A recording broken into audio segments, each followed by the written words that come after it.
Welcome everyone to another episode of Teach the Geek interviews. My name is Neil Thompson. I'm the founder of Teach the Geek. It's an online platform for science and engineering professionals. The first offering of the platform is a public speaking course called Teach the Geek to Speak. To learn more about it, you can go to teachthegeek.com. Again, that's teachthegeek.com. Today, my guest is Barbara Khozam, and she used to be a chemist, but now she's a professional speaker.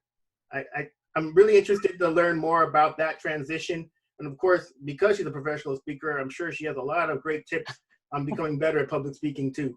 Welcome to Teach the Geek interviews, Barbara.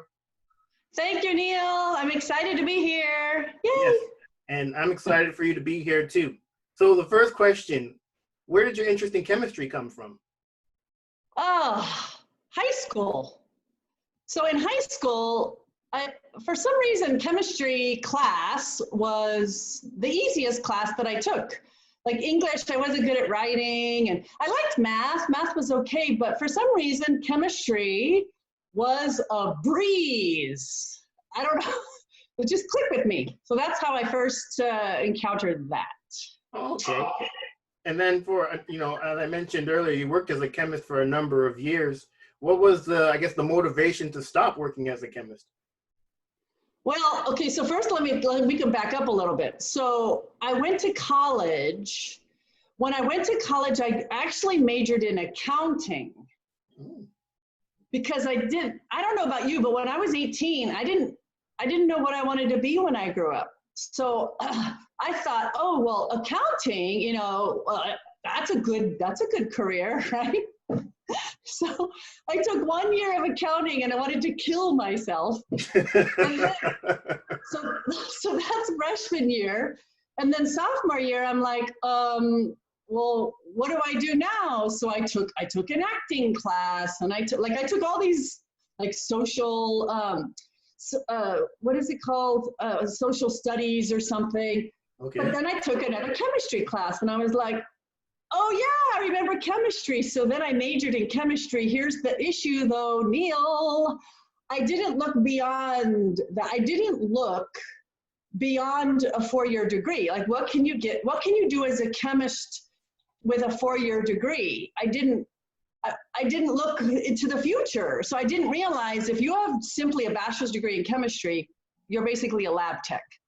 If you want to do research and something exciting, you need something beyond that. So I didn't really plan well during my college. But then after college, I got a couple jobs. I actually had a pretty good job. My job, eventually when I was a chemist for 10 years.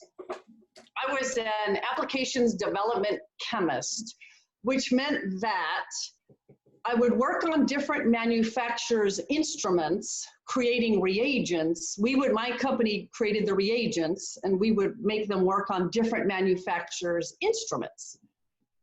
The only part of my job I liked, though, was when I had to train someone on how to operate the machines.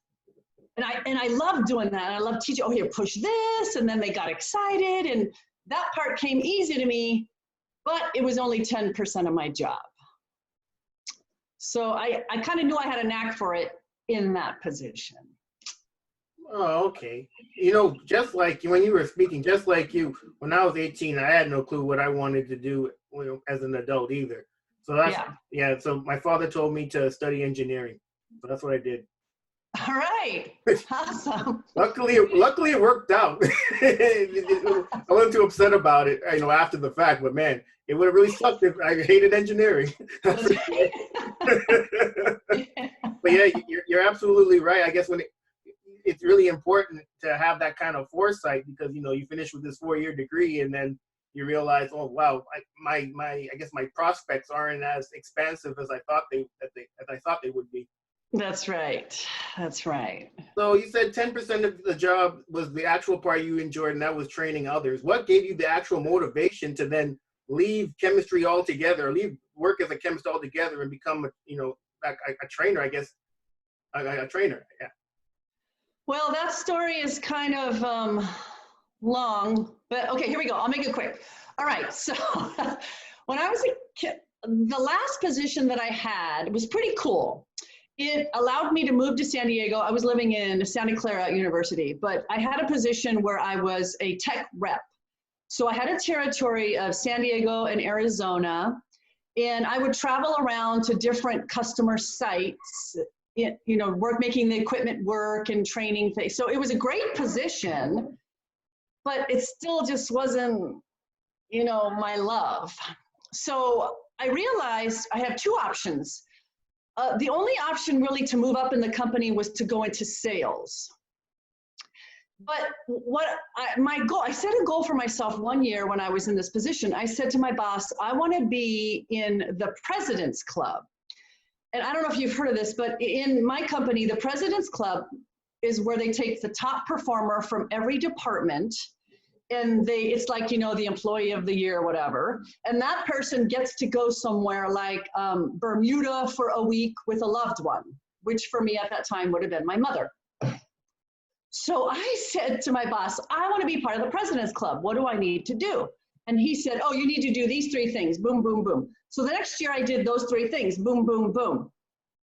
Well, the problem was 6 months before my review time, before we finished that year, we had a merger. So the only people that went to Bermuda with their loved ones or mothers were from the company that bought our company. Oh, yeah. Are you serious? Good motivator, right? You're like, son of a bitch. All that working and I still don't get to go to Bermuda. That's right. That's right. So I stayed one more year. The person who got the award the next year was a woman that I had to follow around all year long, fixing her mistakes. Oh, wow. She got the award. I quit 1 week later. I'm sure. Yeah, well, good riddance. I hope you got to Bermuda eventually. I did. Yeah.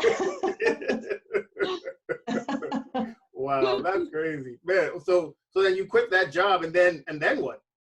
Yeah. Okay. It was drastic. I quit the job. Luckily, I was single and I had money in savings. So for 8 months, Neil, I struggled. I didn't know what to do. I started cold calling for a professional speaker. Oh my God. I was awful at that. And then I don't even know what I was doing. I was just looking on the internet for jobs, and it was awful. But then one of my friends told me about Skill Path seminars, one of those, seminar companies. So I applied to Skill Path seminars. So I quit in January. I got hired in September. And I think I did my first seminar for them in November, and I stayed with them for 11 years. So I got to travel all over the world doing their presentations, but I got a lot of platform skills time. But I knew on the first day of that job, I knew it was what I was supposed to be doing. It was very clear. Oh, wow. What's it like to, I guess, present or do workshops on other people's material? Is it difficult? Oh gosh, yeah. So, and so check this out. This is funny. So the first class I was asked to teach was called Coaching and Team Building for Managers and Supervisors.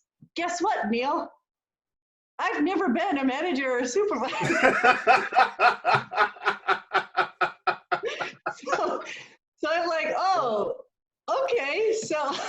So they give you the workbook. They give you the workbook, and at that time we had, what are those things called where you put them on the glass? They're the little plastic thing that you write on, and you put it on the glass, and it shines it onto the screen. Yeah, the overheads. Yeah, overheads. Yeah. So we had those, and then we had a workbook. So I knew the content. All I had to do was kind of make it come to life. Well, gosh, I just did a lot of studying, but you know what? I attended a lot of workshops before I ever taught it. And then I kind of just followed what those other people did. But you know what made it is I would mess up. The first time I did it, I probably didn't do a very good job, but I learned a lot from the participants. And then I would add that into the next one. So like what makes it are the stories and the real life examples. And the more I did, the more stories and examples I got. So then I just got better and better and better. Yeah, And now, I'm guessing the people that you would present to afterwards, you know, as you went along, they were going to appreciate it more because you had more and more stories to make the material come to life. Did you actually have any kind of say over the training that you were given, or is it just you have to stick to this? And you can add some stuff if you want, but if you deviate from this at all, then that's a problem. well, okay, so here's the good thing is that you don't have to cover every page in the workbook or every bullet point. So I would cover the stuff I wanted to cover. Okay. And the stuff that I felt comfortable presenting. Like I wouldn't cover like legal, if there was a page on legal issues or something, I would just say, this is a good reference tool. And I'd go on to the next page. Nice. So there's no time. I mean, you don't have time to cover everything. So yeah. Was it because you didn't put together the training yourself? Did you ever get questions about things in the workbook that you didn't know the answer to? Oh, good question. Did I ever get questions about things I didn't know the answer to? Well,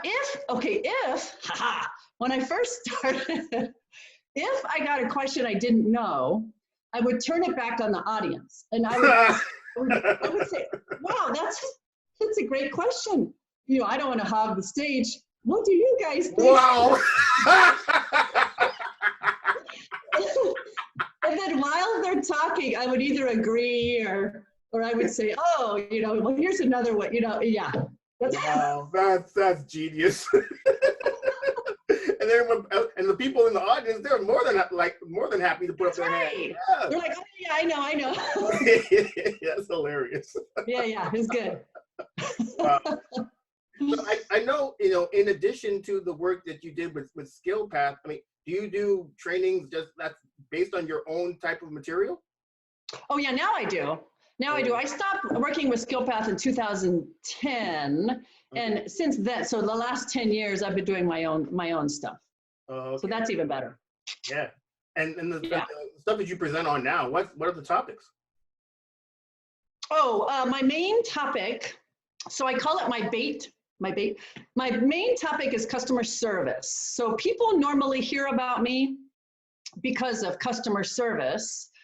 80% of my clients are healthcare, so patient experience is another term for customer service. So that's kind of how I get into a company. Once I'm in with a company, then I can do leadership skill or management training and leadership training and team building and empathy. I can do a lot of other things. But what gets me in the door is usually customer service. Oh, okay. And I guess that's the main topic that's of interest to healthcare companies? Yeah, the patient experience because of the patient surveys. So doctors' offices get reimbursement from Medicare. If they have better survey results, they get more money back. Oh. The worse the survey results, the lower the money. So I can help raise those survey scores. Right. Okay. Yeah. So they get more. So the people attend your presentations that are interested in patient experience. Who are they? What are their titles in the hospitals or in healthcare? Oh, so it's a lot of office managers. So I do a lot of doctors' offices. So a lot of office managers or lead physicians or administrators. Those are like the top 3 that would actually hire me. Okay. And I know we're dealing with this whole coronavirus thing now, so I'm guessing going, you know, on-site places is kind of that's a no-no right now. Is it possible to do your trainings virtually? Yes, I do actually have an online course on patient experience. So I have that, but right now there's no time for training for doctors' offices anywhere. Okay. So everything is kind of on hold at this moment. Yeah. This whole coronavirus is really taking a whole lot of people out, man. It's crazy. I hope it gets, you know, resolved, you know, sooner rather than later. That's for sure. Yes, let's hope. I know you said that you initially got to customer service. What was the reason that you picked customer service? Did you just know that these healthcare entities had the ability to raise their get more money from Medicare if they raise their survey scores? Yeah, great question, Neil. So when I first went out on my own in 2010, I had never done marketing. I didn't know anything. So I thought, oh, you know what?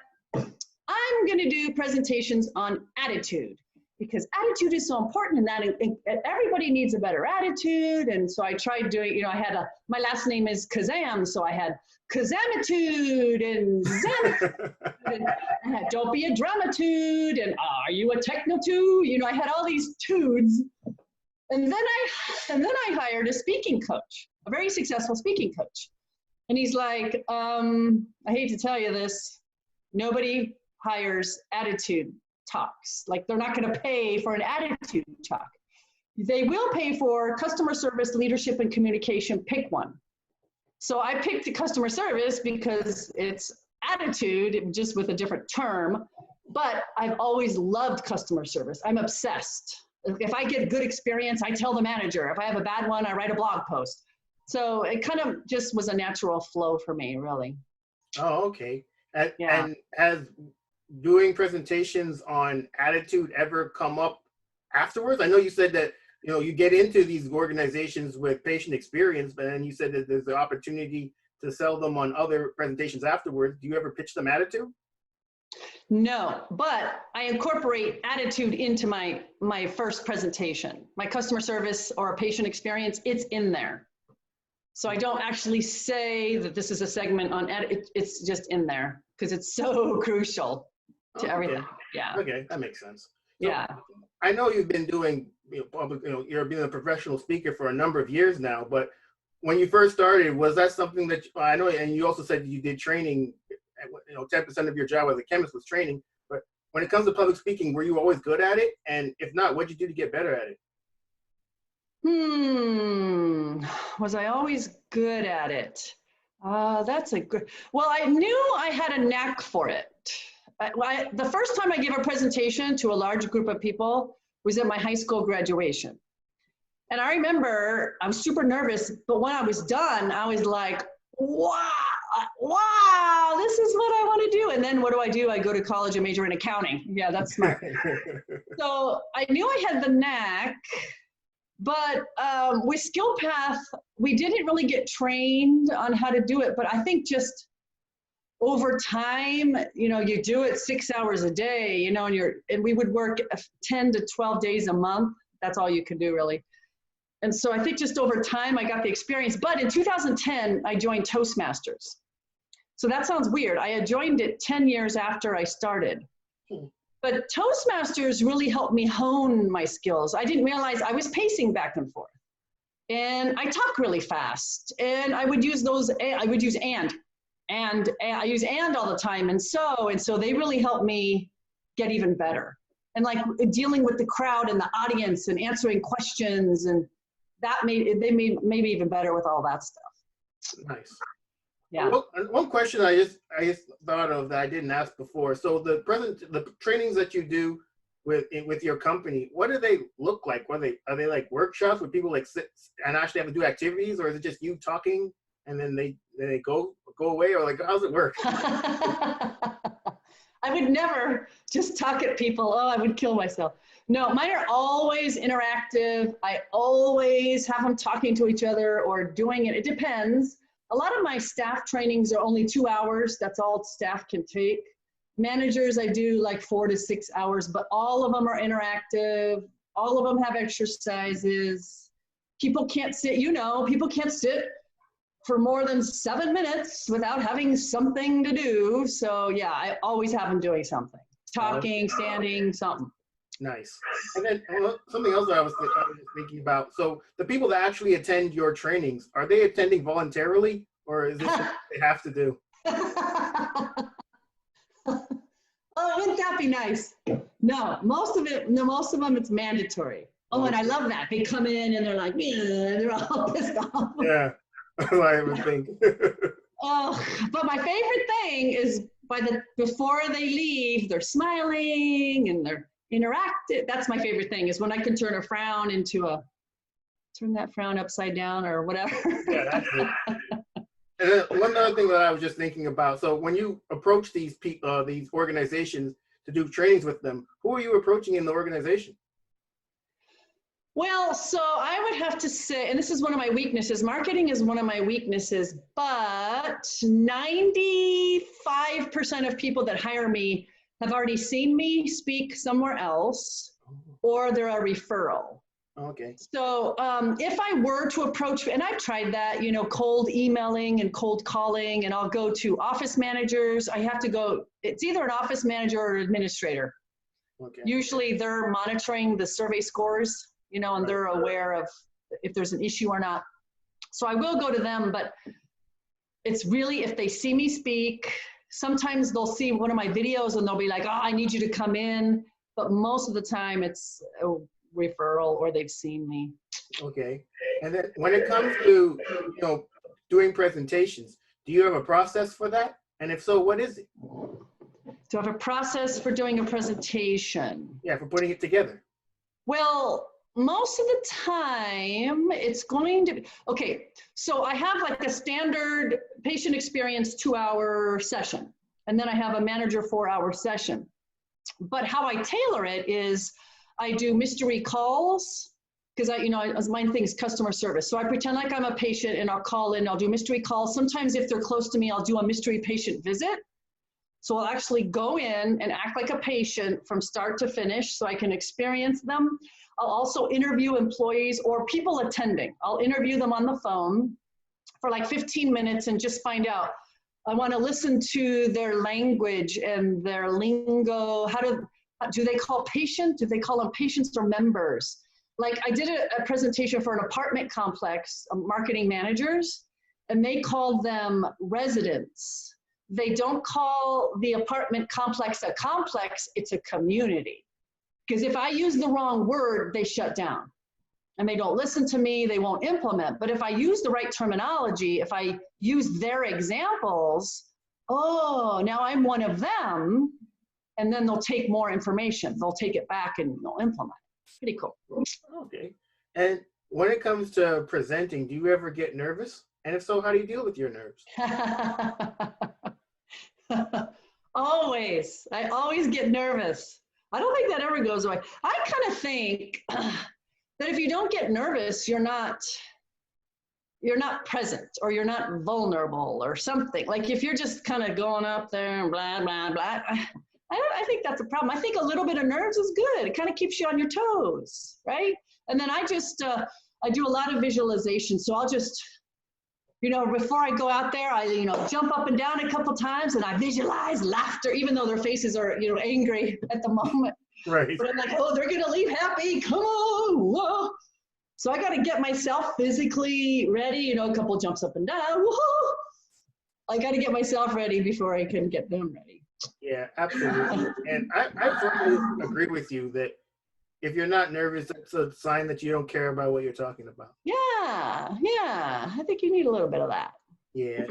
So, based on all your years as a professional speaker, what are some tips that you can offer to people who want to get more effective at public speaking? So for me, like people always say, I'm not confident. How do you get confident? And for me, it's knowing the material. So like when I first started, I wasn't confident. I didn't know what I was talking about. Oh, but over time, I knew what questions they were going to ask me. And you can think about it ahead of time, right? Okay, I'm presenting this idea. What can they possibly ask me? And how can I come up with a response? So for me, the preparation is key. And for me too, oh my God, the first couple lines out of my mouth are crucial. So I've got to start a little louder. I fake it, right? Good morning, or I was walking on, whatever you start with, a quote, a story, start strong. And then the middle part you can kind of mess up, end strong. So for me, I almost sometimes memorize the first part, be very clear with the last part, and then the middle, you can kind of wing it a little bit. Of course, depends how long it is, right? Right. But that's crucial for me. Knowing your material, strong beginning, strong end. Absolutely. Yeah, I firmly agree with that. And to go back to something you said that I was just thinking about, visualization. That's an excellent tip to give people, just to put yourself in the mind that you're presenting and it's going well and people are laughing when they're supposed to be laughing. Oh, that's a good point. Yeah, yeah. Like, that was supposed to be funny. What the hell they laughing for? I was serious as hell. That's right. That's Yeah, funny. but yeah, just picturing yourself doing well, I think is helpful in actually you doing well. Because if you go up there thinking you're gonna mess it up, then yeah, you probably will. Yeah, yeah, yeah. I agree. Yeah. So, are there any other things that you would like to share, or things that you're working on? Oh, what am I working on? Well, I'm always working on something. I'm working on doing more videos because I know for a fact speakers get hired because I have gotten hired because of my video clips. So I'm right now working on, I'm creating, you can't see it now, but I'm creating a home studio here. I've just got the lights, I've got the stands and the thing. So I'm going to start doing more little video clips because I know that that's what meeting planners, that's what people that hire you want to see. You're a speaker, right? So they want to see more of us speaking. So that's what I'm working on now. And you're going to be speaking about customer service? Mostly customer service. Oh, well, attitude, of course. Well, now during this whole coronavirus thing, it's going to be like, what can you do to not get stuck? So yeah, a lot of attitude stuff. We'll do some customer service and who knows? Leadership, of course. Leadership, communication, the works. I'm going to do that all. I'll do it all. Wonderful. So how can people get in touch with you, Barbara? Wow. Well, they can go to my website, which is my name, barbarakhozam.com. I know it's hard to spell, but Barbara is Barbara and Khozam is Khozam. Or I have another website, and that is mshappypants.com.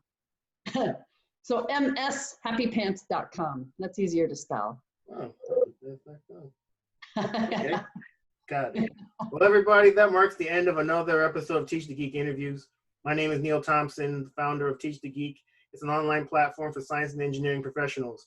The first offering of the platform is a public speaking course called Teach the Geek to Speak. To learn more about it, you can go to teachthegeek.com. Again, that's teachthegeek.com. Until next time, take care and stay safe. Thanks, Barbara. Bye.